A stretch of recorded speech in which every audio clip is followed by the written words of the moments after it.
Ma'am, kung totoo po yan, ginawa talaga ng anak nyo. Nawawala yung ibang estudyante rito sa may, ma'am, sa may Tanda, Elementary School, ma'am. Hindi yun magagawa, ma'am, ng anak ko.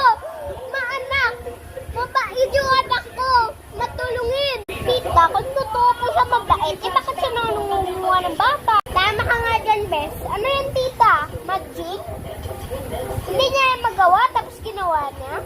Naluloko ata yung anak niyo. Kaya nga, ma'am, kung totoo ka sinasabi niyo, baka nagkamali.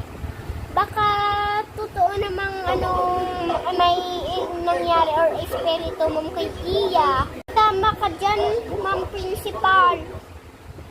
Tita, kung totoo sinasabi niyo, tawagan niyo na lang si Iya. Saka, paano niyo siya rito nagpa-enroll? At wala naman siyang card rito Card rito yung anak ko. Ma'am, kung totoo niyan, sabihin ako sa'yo, ipa-enroll na po ba siya na mag-isa niya? Hindi ko po alam, ma'am. Parang nagpa-enroll po siya, pero yung kanyang community na card ay wala po, ma'am.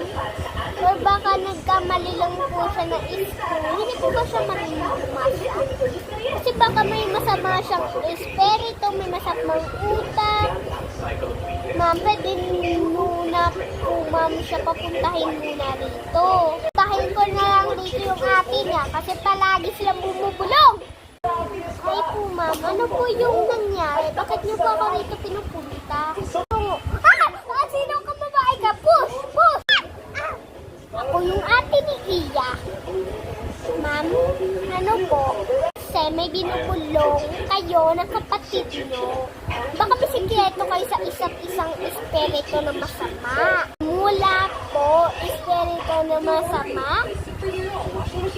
Wala po. Tuan, bakit siya rito nakapasok? Tsaka, hindi naman siya rito nakapainol. May binubulong ba kayo sa isa nga na masamang espiritu, masamang utak, masamang may nangyayari, or baka may nagtawa na bata dun sa inyo. Mayroon po ba doon kayong nakilalang bata na parang hindi matawa-tawa na? Ano po, ma'am? Mga dito yun. Po, ma'am. Diyos ko ka! Natatakot ako. Bye, guys! Kung maabot po kayo sa part na ito, bye-bye! Like and share and subscribe!